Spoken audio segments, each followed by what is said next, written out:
Hello. Let's talk about the succubus, the incubus, and Lilith. We're not going to focus too much attention on Lilith. We're going to separate that and do a separate video about Lilith. But let's talk specifically about the sex demons, the succubus and the incubus, right? So first up, the succubus is a demon or supernatural entity in folklore in female form that appears in dreams to seduce men, usually through sexual activity.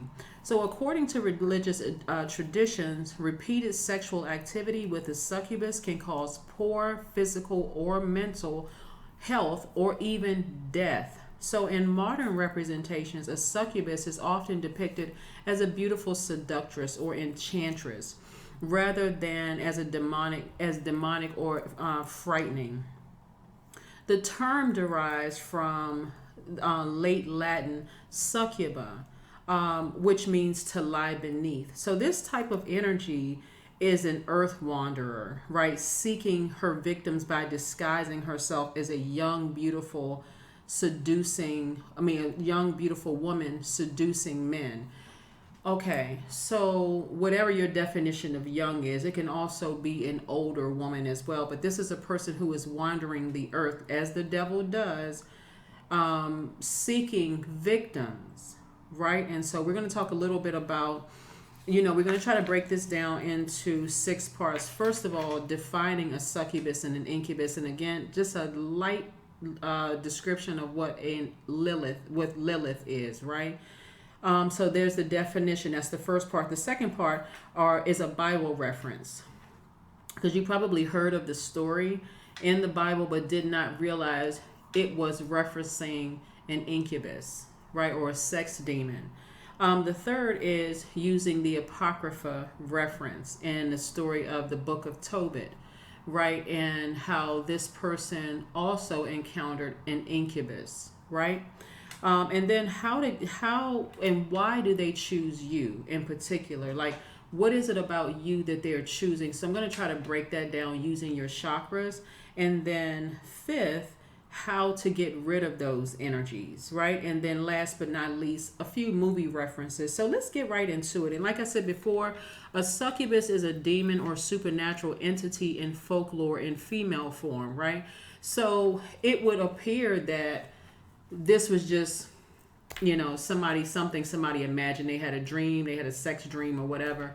But they're actually very, very real. They actually roam the earth to and fro looking for victims, disguising themselves as, like I said, youthful. I'm not even going to say young, but it's youthful, beautiful women who are seducing men. And sometimes they can seduce other women. So be very, very clear as we walk through these definitions. And I really want you all to take notes if you can. An incubus is a demon in male form that seeks to have sexual intercourse with sleeping women. So the correspondence in the spirit is in form of we talk about the succubus, right?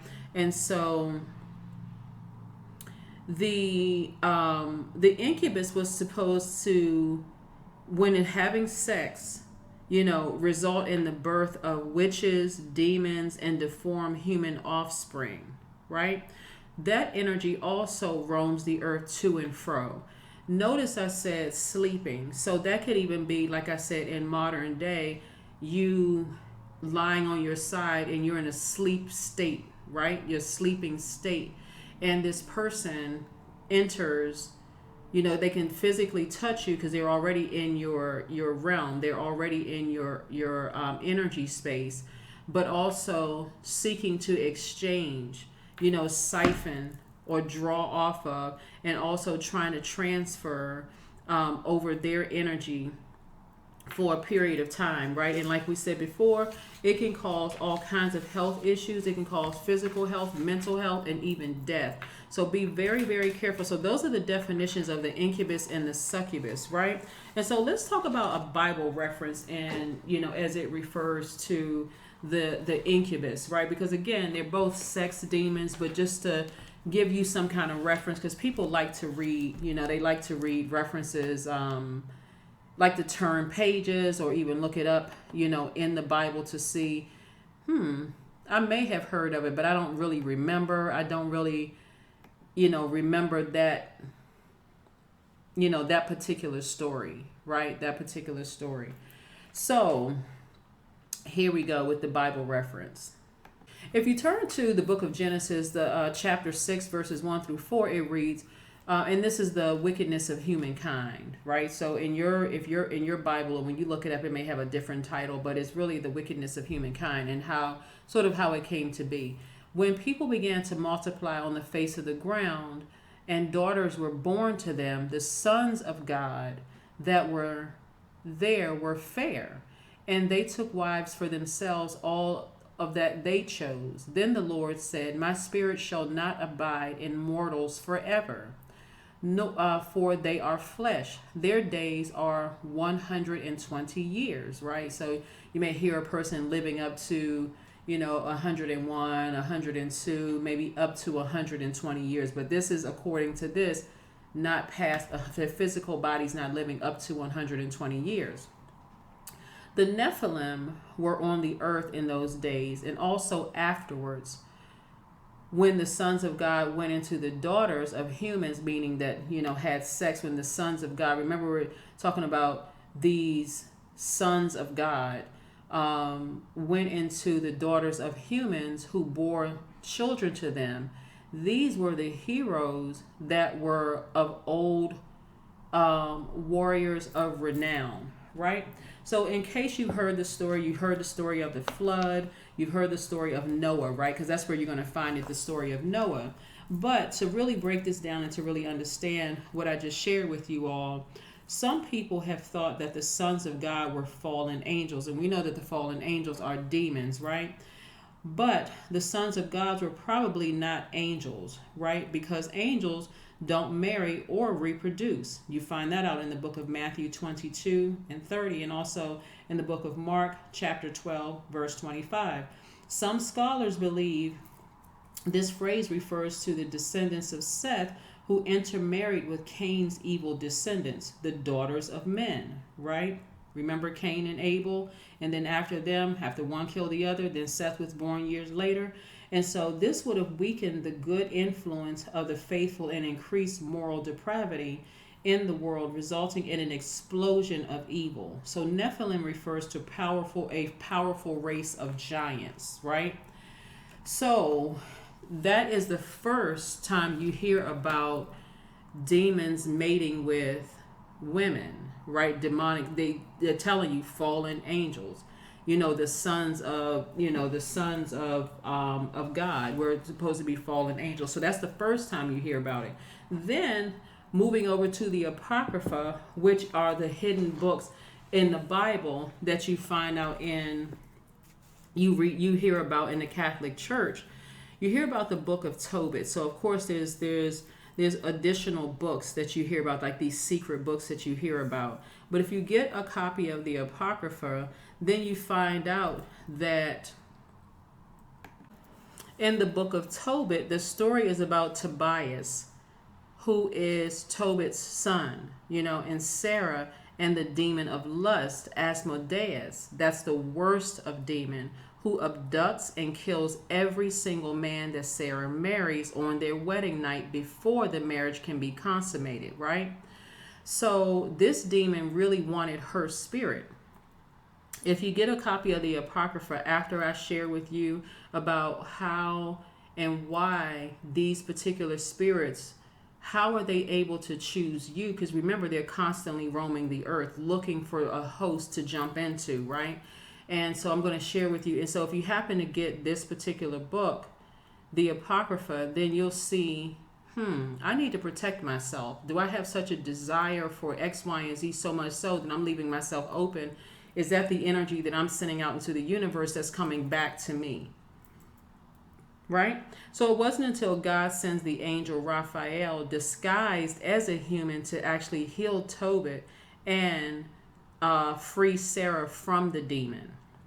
So this demon was really after her spirit. I want you all to read the story because, again, sometimes you just need references so that you'll understand, listen, I'm not the only one that these energies are after, right? So the So that's the definition of the incubus, the succubus, and the succubus. The incubus is the male sex demon. The succubus is the female sex demon. Then we have the Bible reference, which I gave you all, right? Which is Genesis chapter 6, verses 1 through 4. Then I gave you the book of Tobit reference, where Sarah was so depressed over the fact that she was not even able to consummate her marriage before her husbands died. And remember, she was married 7 times. And that sex demon wanted her really, really bad. Again, when you listen to everything I share with you, you can probably already know without even reading the full story, how in the world was this demon constantly after her? Like what it was it about her that this demon was after? I'm gonna share an excerpt with you. This is how bad the situation was for her when that energy is after your spirit, right? So one part of the book of Tobit, it reads, because she had been married to 7 husbands, and the wicked demon Asmodeus had killed them before they had been with her. That was like consummated, right? As is customary with wives, they said to her, do you not know that you strangle your husbands? You have already had 7, and you have not borne the name of them. Right? So she didn't even get a chance to consummate the relationship, to even call herself Mrs. Whatever. Why do you torment us? If they are dead, go after them. May we never see son or daughter of yours. When she heard of these things, she was deeply hurt and wished to hang herself. That's how bad it had gotten. Because she's like, okay, am I like, modern day Black Widow? Like, what in the world is wrong with me that as soon as I marry somebody, that's how bad she wanted marriage. I want you all to keep that in mind when I go through these chakras and how you can leave yourself open for these demons to attack, right? So she said that I am my father's only child. If I do this, it will disgrace him, and I will bring his old age down to the grave in sorrow. Meaning that if she hanged herself because she was so depressed, because her husbands kept dying, it's like, what is it about me? Like, what am I doing? But it was a sex demon that was really, really after her, and that was the Amadeus, and which is, like I said before, is the worst of demons, right? And so she said a prayer to God. And then towards the end, that's why, like I said before, God sent the angel Raphael disguised as a human to heal Tobit and free Sarah from the demon, right? So remember that no matter how many demons are after you, they're after your soul, God is always going to win in the end. God is always going to send. When I say a savior, first of all, God is inside of you. So it's really like, God inside of you is saving you. But however you need to however the message needs to come across, whether you go to church, or whether you're watching tarot, or whatever you see it on TV, or whatever. But also I'm going to help you use your gemstones, crystals, and your essential oils also to protect yourself from these things, and also being able to how to identify within yourself so that you can protect yourselves as well. So they choose you because there has to be a host. There has to be some opening in your spirit where they're looking to get in. They're looking to get into some way, somehow, to get into you, right? To get into your spirit. So here's some ways to identify, right? Here's some ways to identify. Let's start at the bottom. Let's start with your root chakra. Your root chakra is developed between the ages of birth and 7, right? I want you to write this down, between the ages of birth and 7. Your root chakra is located at the base of your spine. It's associated with the element of the earth and your sense of smell. It governs your feet, your legs, your perineum, and rectum.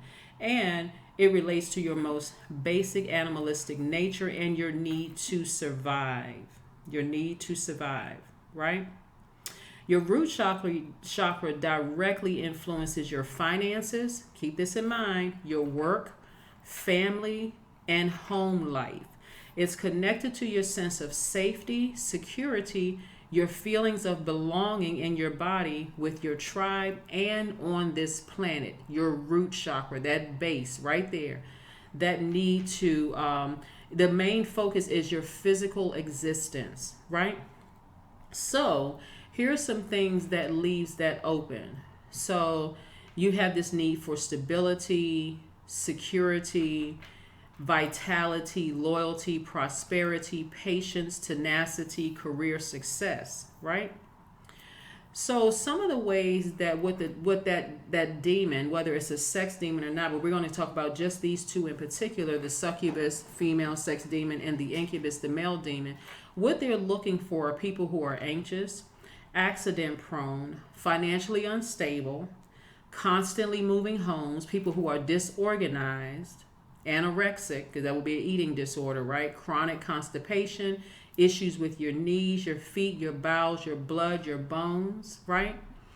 They're also looking for people with inertia, addictions, any kind of addictions, hoarding, obesity, greed, depression, laziness, overeating, issues with your knees, your feet, your bowels, your blood, your bones, right? Because remember, the root chakra directly influences your finances, your work, your family, your home life, your sense of security, your feelings or, of belonging to your body with your tribe, and on this planet, right? So it deals with your physical existence. So if you feel like, you've been moving around a lot, you don't feel stable, that's an in for a demon, right? So imagine somebody coming along and you sharing this with them. Oh yeah, we moved around a lot, or I felt like we never had enough money growing up. We were always poor. We just didn't have. Imagine telling this to a demon that's roaming to and from looking for a host, right? They will be everything you need them to be. And for you, you feel like, oh my God, I met my perfect person. They offer stability. They offer security. They offer loyalty, because remember, the enemy is only looking to steal, kill, and destroy. So, and the enemy is very crafty, so they listen very, very well to what you need. You're also looking for prosperity, patience. You're looking for someone who is successful in their career. Everything it seems like you need, right? That's why you have to pay attention. That is why you have to pay attention, right? Some of the oils that you can use are sandalwood, patchouli, cedarwood, black spruce, or oils. Some of the gemstones are garnet, ruby, black tourmaline, hematite, red jasper, bloodstone, right? Certainly these are not going to guard you from those things, but we want to make sure you know what gemstones and crystals you can use that's going to help protect you to strengthen your root chakra, okay? Let's move on up to your sacral chakra, right? Because this is where a lot of people, go into that zombified state because, after deep wounds like death of a person, like a job loss and all and that kind of thing. Your sacral chakra is located in the center of your pelvis. It's associated with the element of water and your sense of taste, right? It governs the area from your pelvic bowl up to your navel, including all your reproductive organs, right? So this is about, whereas your root chakra is about stability, stillness, and planning, the sacral chakra is about change, about flow, about spontaneity, right? So the sacral chakra is developed between the ages of 8 and 14. So that's a period of great hormonal change and sexual awakening. So let's say something happens to you between those ages, like, your family's in the military, they have to move around a lot. So you feel like just as I got settled into this school and just as I start developing my friendship, boom, we have to move again. Or somebody dies during that time, or parents get divorced around that time. Or something happens, some type of abuse happens, and I'll let you kind of sort of let your mind go with when I mean by abuse, right? So it doesn't trigger anybody, but something happens during that time and you never ever heal that part of yourself. Like you never think you never connect that happening between the ages of 8 and 14, all the moving around, switching schools, somebody in your life, maybe like a key figure, like a grandparent or a parent dies or a best friend or somebody, you never connect that as about your relationships, right? Moving forward, right? So some of the things that the demon is looking for roaming to and fro are people who are sexually promiscuous, people who are codependent, and this can be at any age, right? Remember, it's developed between the ages of 8 and 14. It's also looking for people who have lack of emotional control, bladder problems, even STDs, believe it or not. Also looking for people who are sexually rigid, people who have fertility issues, genital problems, right? Joint issues, people who are dehydrated, and people who are resistant to change because, again, there's an issue with intimacy and your emotions, right? So guess what? They come right in and they are everything that you need or you think that you need. Remember, the enemy's job is to steal, kill, and destroy any way, by any means necessary. So it's going to come in seeming like, oh, I'm everything that you need. If you have an issue with your emotions and you can't control yourself, they're going to come in just as smooth and calm. If you have a problem opening up and sharing, they're going to create a safe space for you to talk. You're going to have to know that if you don't do the work to heal yourselves in every area of your, every chakra, do the energy work, it makes it easier for them while they're roaming to and fro to see you and go, there's a host I can jump into, right? So some of the gemstones and crystals that you can get to help you with this are carnelian, moonstone, coral, fire opal, orange calcite, amber. Some of the essential oils you can use are jasmine, orange, blossom, fennel, rose, sage. Those are just some of the few of those. Let's move on up to your solar plexus chakra, which is located at the center of your torso, above your navel, just below where your ribs part, right? It governs your midsection and all of your digestive organs. This chakra relates to your confidence, your motivation, your personal power, your ego, your identity, right? Remember, this is all about personal power and your identity. So if you don't know who you are by the ages, between the ages of 15 and 21, right? And you don't feel personally powerful. Maybe you had somebody who, in your life who bullied you, right? Or who hurried you along, didn't give you a chance to kind of fully express yourself, or you have some kind of low self-esteem. Remember, the enemy is roaming to and fro. I got to keep saying that because this enemy never sleeps. And it's not just sex demons. We're only talking about these type of demons. If you want me to do more videos on other types of demons, I can do those too. And you can also reference what I'm sharing with you about the chakras and some of the things some of the preventive measures. So when I'm talking about preventive measures, that's why I'm giving you gemstones, crystals, as well as essential oils, right? So the demon is looking for people who don't know themselves.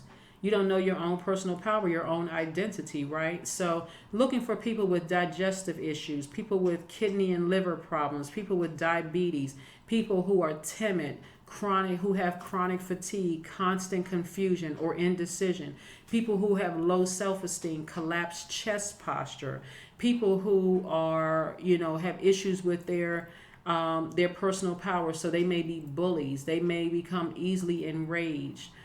People who have any kind of issues with their digestive organs, people who are always in a haste, hurrying, through life. Some of the essential oils that you can use to help prevent, and I said help, not completely prevent, but this is helping you to get your solar plexus chakra in alignment, is lemon essential oil, peppermint essential oil, ginger essential oil, black pepper, cardamom, myrrh, pine, sage essential oil. Some of the stones are citrine, topaz, tiger's eye, golden calcite. Again, you can look up more online, and I also have a video on this same channel if you want to go look at those videos as well. And so last, we're going to talk about your heart chakra. That heart chakra sits at the center of your chest, and it governs your heart, your lungs, and your diaphragm, as well as your arms and hands, right? And so your heart chakra relates to compassion, gratitude, forgiveness, healing, and love, right? That is developed between the ages of 22 and 28, right? So, because because the heart chakra is connected to the element of air, which is related to thinking, the heart has a mind of its own, which is quite different from that third chakra, whereas the solar plexus chakra is focusing on the difference between things and judging and comparing them. The heart chakra likes to accept and equalize. It sees commonalities and connections, right? So that demon will be looking to and fro, roaming the earth to and fro. It could be an incubus or a succubus. Remember, we're only talking about those two right now. Looking to and fro for people who are always putting people first, people pleasers, people who are susceptible a lot to allergies, right? Have breast or lung issues, people who have breathing issues like asthma, sleep apnea, immune disorders, underactive thymus, emphysema, colds or pneumonia, lonely or even antisocial, right? See how any perceived weakness, like if you're telling people, oh, I'm allergic to everything. You can't, or I'm such a giver. I'm always doing for people, and I just don't feel like people are doing enough for me. You're leaving yourself open depending on who you're talking to, because this energy is always trying to recruit new demons, always trying to recruit new demons, right? So I want you to be able to recognize that energy up front by keeping yourself guarded, right? For some of you all, you may have a spiritual book that you read, which would be the Bible or the Quran or whatever spiritual book you read, or the Torah, whatever spiritual book you read, regular prayer or talking to God within yourself, also meditation, hearing from God, keeping your gemstones and crystals positioned around your house, having your essential oils with you.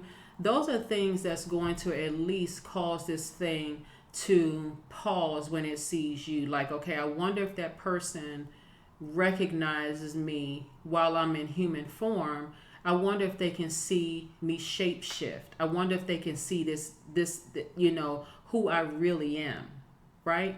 So those are some of the ways that you can, why they would choose you, and some of the ways that you can protect yourselves.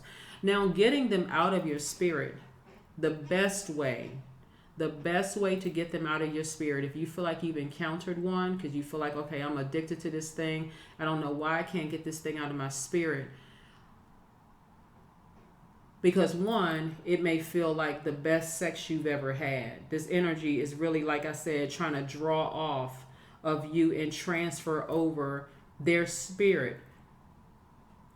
Because over time, they're trying to drive you crazy, make you look like you're a lunatic and like you're just addicted to them, knowing that they're putting all kinds of spells on you, that they are literally on a mission to siphon your soul and then transfer their energy to you so that you can go in and move on to the next person and do the same thing to the next person. So they're incredibly dangerous if you don't know how to protect yourself. But the best way to start the process of getting their energy completely out of your system is to sever ties completely. The moment you realize you feel like you're addicted, like you're not yourself, because other people around you are trying to tell you that this is not you. Remember how Sarah was in the book of Tobit, where she just wanted to hang herself. She was just like, okay, I don't understand why this is happening to me. What is it about me that this just keeps happening to me? And she was literally going crazy. The only thing that stopped her was the shame and the embarrassment it would bring onto her father, since she was the only child, and how it would shorten his days on earth, her dad's days on earth, right? So that was God's way of saying, okay, I got to put something in her life that's going to put her on pause for a second. For you, the pause could be family members telling you, that's a succubus or an incubus, right? At first, you may be like, oh, you're crazy. You don't know what you're talking about. and they're telling you, I don't even recognize you anymore. You don't even seem the same. You seem like you are, that thing has isolated you from everybody. That thing, if you go around that type of energy and you've done those things like I shared with you with the gemstones and crystals to protect yourself, praying, putting on the full armor of God. Like in Christendom, they talk about putting on the full armor of God. But whether you're doing that or saging yourself and setting your intentions every single day, like I always say, I know you all are having a great day because that's the intention that you set. Setting your intentions. Not holding space or creating space for any of the chaos and confusion from the outside world to come in, and you know that you're fully protected. When you come in contact with one of those things, you will instantly see them things shape shift into something else. They may growl at you. They may give you an evil eye. They may do something, because if you recognize someone that you love with the spirit like that, and they see you coming, they see that you're protected, they see that light inside of you, and your light actually irritates their demons, they're trying to get you as far away from those loved ones so that they can complete their assignment, to literally suck their soul out of them and then use them now, like they're recruiting other demons. So that's the best way to do it, is to completely sever ties with them. But let's say, for instance, you have because sometimes people will call them narcissists, and sometimes people will say, oh, this person is crazy, they're a psychopath, sociopath, they're great at gaslighting and that kind of thing. But really, those are also spirits as well. They're demonic spirits as well. And so protecting yourself first and foremost, if you can sever ties completely. Another way is if you can't, like let's say you have kids with them, or you have property with them, or you feel like you're too weak, you're just not ready to completely sever ties. Always pray to God. Just start thanking God in advance. God, thank you for getting this thing away from me. Please help me with this. I don't have the strength. Whatever prayer, however you want to talk to God and tell God, please, you're talking to God within you. Please give me the strength to sever ties with this thing. I don't feel like I'm myself. I feel like I'm getting sick all the time. I feel like I'm having headaches. I'm having chills, because the thing, again, is trying to suck your soul out and insert their toxins into your spirit. So it'll feel like you're literally having a death rebirth, like you're so addicted to this. This is also about idolizing other beings, right? That seem like it's in human form. You are just not yourself. You just almost like you're addicted to them. So they have you hook, line, and sinker. But the way that they can do it, easier, is to get you as far away from anything that could bring you back to your senses, that God could use to bring you back to your senses, right? So even though God is still going to get the glory and win in the end over these things, just the trauma and all of the experiences that you have with this thing will cause you to be just like the character Sarah in the book of Tobit, wanting to just end your life. That's how bad that thing is. Just like, I'm just constantly depressed, I'm sad, I'm this and that. So be very, very careful with those energies. But like I said, if you cannot completely sever ties right away, try. Really, just try praying every single day. Try the process of withdrawing yourself from their universe by maybe shutting your phone down for a period of time if you don't live with the person. If you have children with the person, making sure they know they don't have that same level of access to you, even if they try to slip a compliment in there, oh, just, I really miss you, maybe we can have lunch sometimes or talk. The answer is always no, because you're trying to completely get their energy out of your spirit, until you can get to a point where they know, okay, this person is doing something. I can't infiltrate their universe anymore. I can't come in anymore.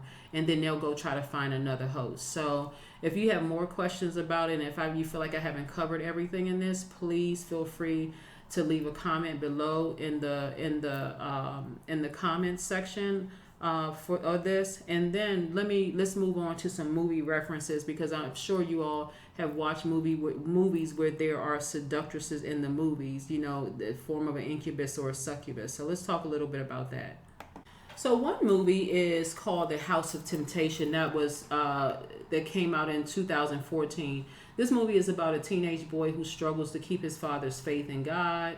You know, so when the family falls victim to the plot of the devil. So that could be something, like I said, if you want to watch that. This is a drama, horror, mystery movie. Another one is called Dry Bones that came out in 2013, which is also a horror and a thriller. Dry Bones is about someone returning home. Like the main character's name is Drew, who returns home after 35 years only to discover the creature he imagined living under his bed as a child is actually real. It's a succubus, right?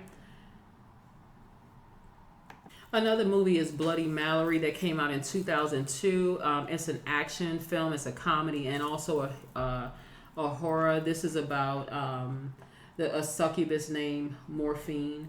Another one is The Serpent's Lair, which is a horror and a thriller movie. You know, this guy named Tom is seduced by a succubus named Lilith, right? And I'm going to make a separate, if you want me to make a separate video about Lilith, we can talk a little bit about that.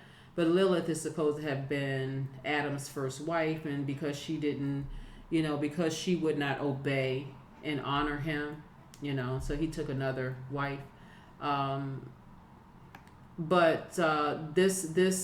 This succubus, his name is Lilith, who drains, you know, who's out to drain him and destroy his marriage, right? So there are other films, there are other movies, like I said, that you probably heard of. One is also called Always from Darkness. When a young man takes notice of her neighbor, she has a plan to make him hers. Only problem is that she's a vampire. Another one is called Jennifer's Body, which came out in 2009. It's about a newly possessed high school cheerleader turns into a succubus who specializes in killing her male classmates. Like I said, there's other ones. There is a movie actually called Succubus, right, that came out in 2007. There's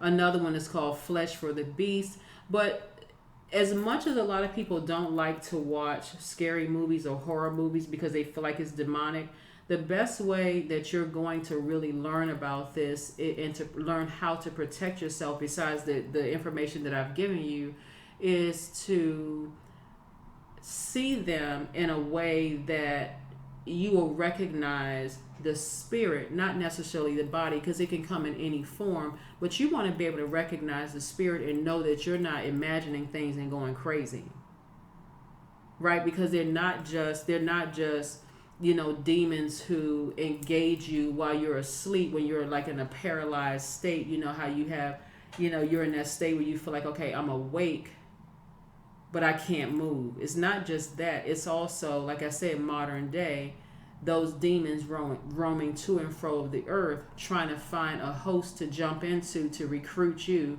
to siphon your soul, take your soul away, put you in a zombified state so that you can go recruit other demons. So be careful, be very, very careful. Thank you for tuning in to watching this video. I hope you've enjoyed it. I hope you've enjoyed the information. I hope you were able to walk away, or, you know, after this, something to think about. Like I said before, if you've encountered a succubus or an incubus and you're aware of it and you have completely severed ties with that energy, good, that's great. But also, if you recognize that anybody in your family, a loved one, a friend, anybody who is currently in that type of relationship, first you want to approach it with caution. You want to first pray for them. You want to pray that God gives you the words, the wisdom, and how to approach them, how to get them away from those energies, so that you can at least alert them, you know, at least plant that seed in their spirit. Like, have you ever seen this kind of a video? Have you ever heard of this kind of thing, or whatever? You can send them my video if you like, just to help plant that seed. What they do with the seed that you plant, because you could be saving somebody's life. I mean, like really saving somebody from years and years and years of being zombified. But that is what I have for you. And again, don't forget to like, share, comment, and subscribe, and place your comments below. Thank you. Bye.